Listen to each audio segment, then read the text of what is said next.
Hi, it's Anne. Thanks for stopping by.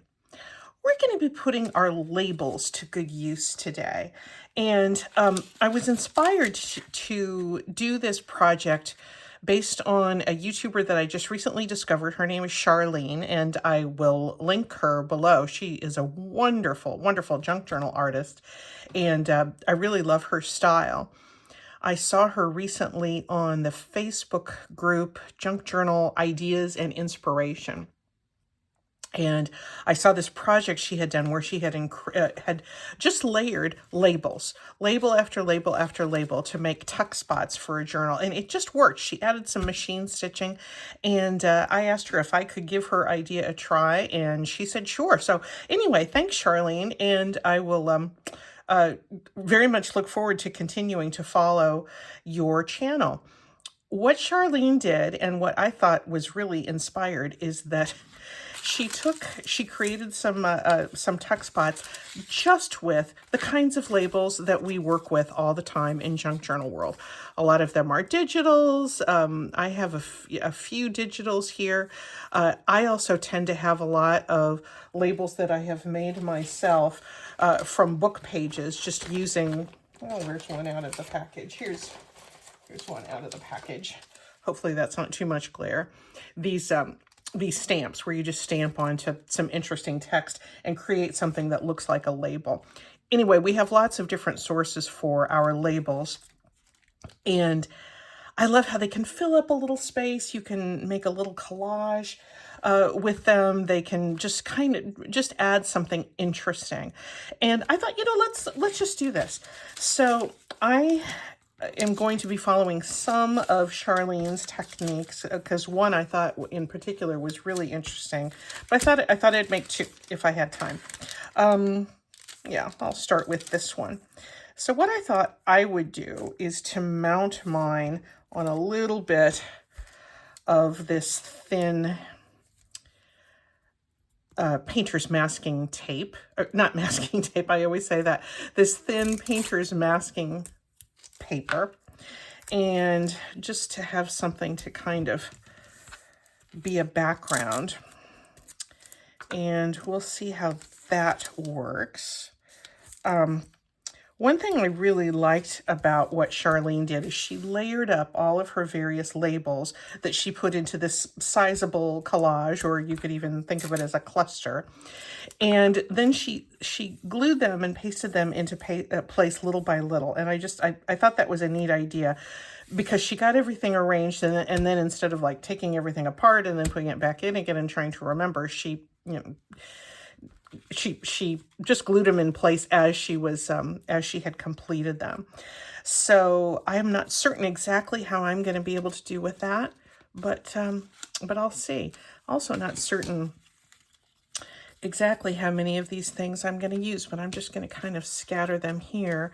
Besides my DIY labels, and I have some that I have gotten from Tina and from Tracy Fox, I also pulled out a few things that are actual real labels, like this label off a pair of jeans my husband got, and this vintage seam binding piece. I had a little label off of a bread bag that I might harvest some more stuff from. I just stamped a little frame around it and cut that out.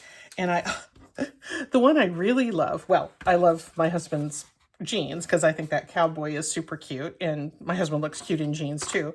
But I cut out this little butter USDA insignia thing. I thought that is a nice label. Why don't I do that? So I'm going to fussy cut this, and then because I'm just absolutely certain that I'm going to use this USDA label. And why are labels so important to us here? They fill that space, but I think it's also because when you think about it, they're the ultimate in ephemera. Ephemera meaning literally something that serves a utilitarian purpose in life and then is meant to be thrown away. Something that has a very temporary presence in our lives, and labels certainly fall into that category. They're on food products, they're on things we purchase, they're on things we get in the mail. They deliver information, important information, or important information, or they wouldn't be there. But then they are thrown away. So it's really fun to be able to incorporate them. And they often just look great too. So I have inked most of these already, but I'm gonna ink this little butter stamp. How many boxes of butter have I purchased over the years, and how often have I completely ignored that little USDA stamp? And it was giving me important information that I could use it with confidence. If you're not in the US, USDA is US Department of Agriculture. They give the stamp of approval to our food products here for food safety and such. So let me just I think I want to have some labels large and small. I have not practiced. This is real-time experimentation here. And I don't have a whole lot of labels. My Tracy Fox labels, I have used most of them. This is an example of Tracy Fox labels. She has a lot of things that would be found in scientific field guides and things of that nature. And I'm going to try, Charlene had hers sort of tilted, which looked really great. I'm not certain if I'm going to be able to be quite that spontaneous.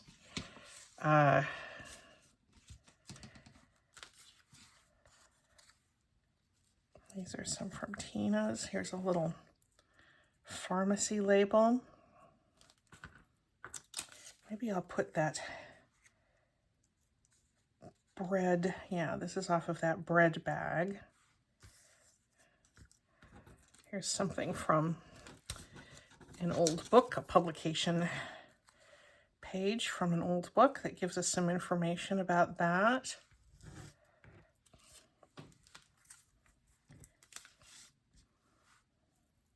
I'm not certain of the source of this one. And I cut this base paper just sort of as a way to sort of delineate the dimensions that I wanted of this little pocket. How do we like that? I think generally, I think I'm okay with that. I think that might look kind of interesting in the page. Now, this is something that's going to be new to me to begin to assemble while it's sitting here. But this is something that Charlene did. And she appears to be a very good artist, so I'm going to try her tip. I'm going to leave things pretty much where they stand here, and I can bring it in a little bit closer. And I'm just going to kind of lift the edges and tack them down just barely. And then most of the securing is going to be done on my sewing machine. So we're going to have lots of flaps sticking up.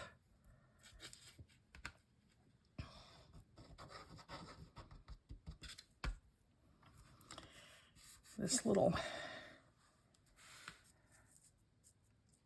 gluing practice is, I've never done it like this before. And I did not do a test run on this because I wanted to see how it went. But I think I'm liking this. Thanks, Charlene, for introducing me to this technique.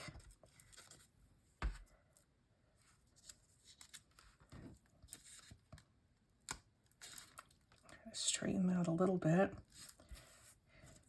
You know, maybe it's okay if it's a little bit crooked. That's how Charlene's were. And I have completely messed these up.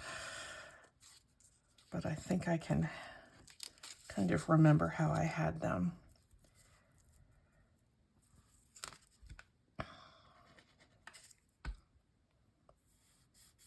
we are, and maybe I'll come over to this corner and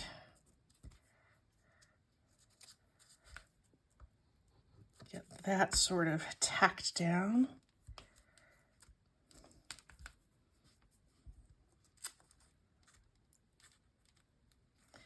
It's where this metal nozzle on this glue bottle comes in super handy.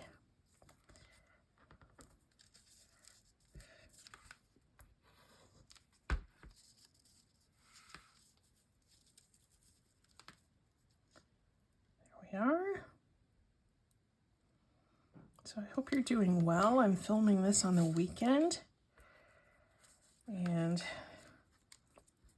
I've been spending a lot of time in the garden of late, so that's kind of foremost in my mind. I'm very excited about the garden this year. I hope you're not tired of hearing me talk about it, but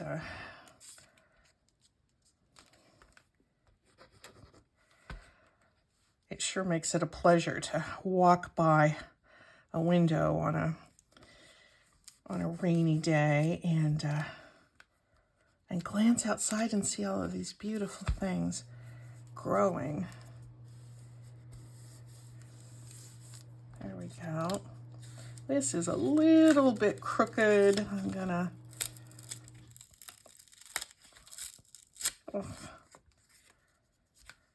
readjust that just a little bit. And then my next step will be to take this over to the sewing machine. So there's my first pocket. And let's do the second one. And maybe I'll try to use that cowboy.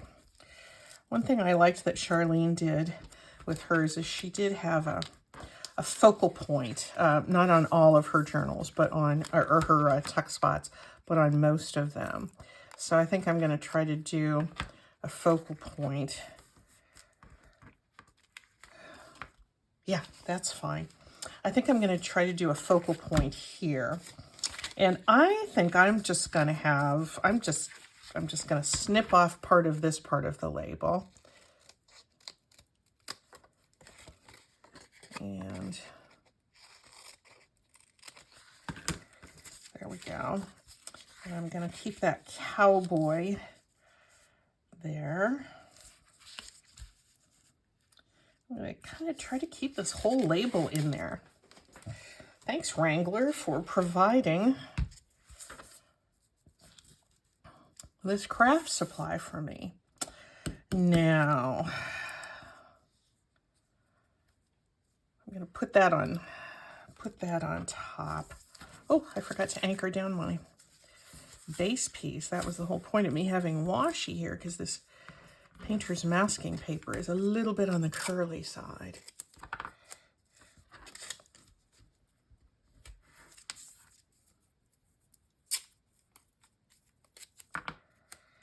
There we go. All right.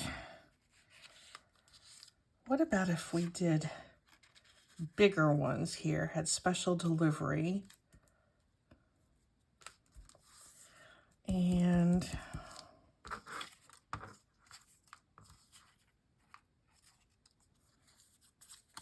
there's one I made out of a book. What about retirement right there? And then we'll just sort of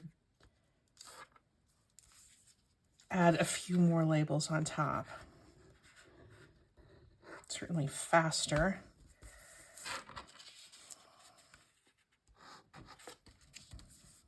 Using these larger labels. What kind of labels do you like to use? Let me know in the comments. I think they can always just add something intriguing and make you look a little more closely at something and go, that's a label. That was giving some information, but it's worth preserving, often worth preserving. Interesting artwork that can be on labels. What else in my dwindling supply of labels? You know, I have a bunch of my numbers labels, and I wasn't really going to use them this time because I do always have lots of uses for them, but this is from an old mechanical parts catalog that has page after page of these numbers, and you have seen me use these many times. But I really like these numbers. Maybe we'll use that one here.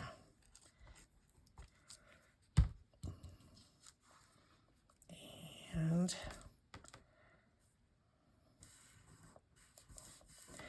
I want to use this USD. I don't want to cover up that little calf. Maybe it can go down here in this corner.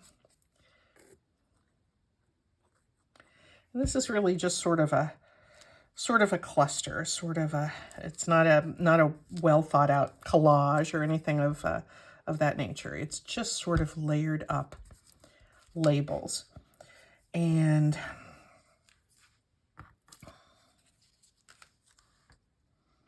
why don't I put retirement there? We're enjoying retirement. I actually, you know, I'm a freelance writer ever since I retired from my day-to-day job, but that's been almost 10 years. And I thinking about how much longer I want to keep that up. So anyway, I'm thinking more about real retirement these days. This looks a little incomplete. Why don't I add a few more labels? Maybe I'll put a Tracy Fox in there. Vegetation. Cowboys pay a lot of attention to vegetation.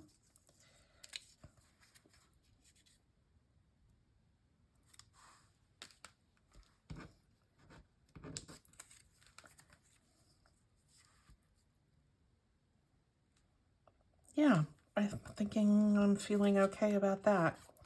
Again, just I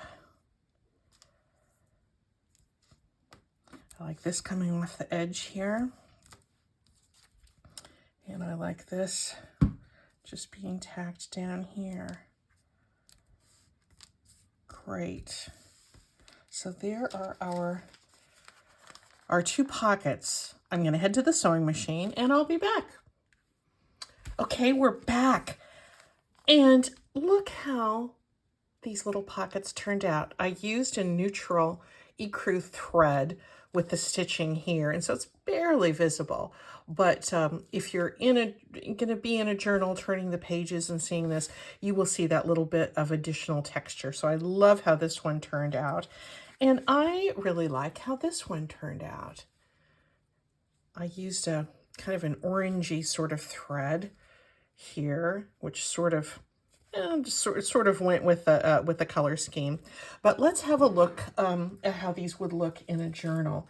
I think I'm actually going to put one in. This one I think I'm going to save. I have another journal in mind for the cowboy. But this little sweet botanical one, why don't we put this one right here? And we'll see how she looks.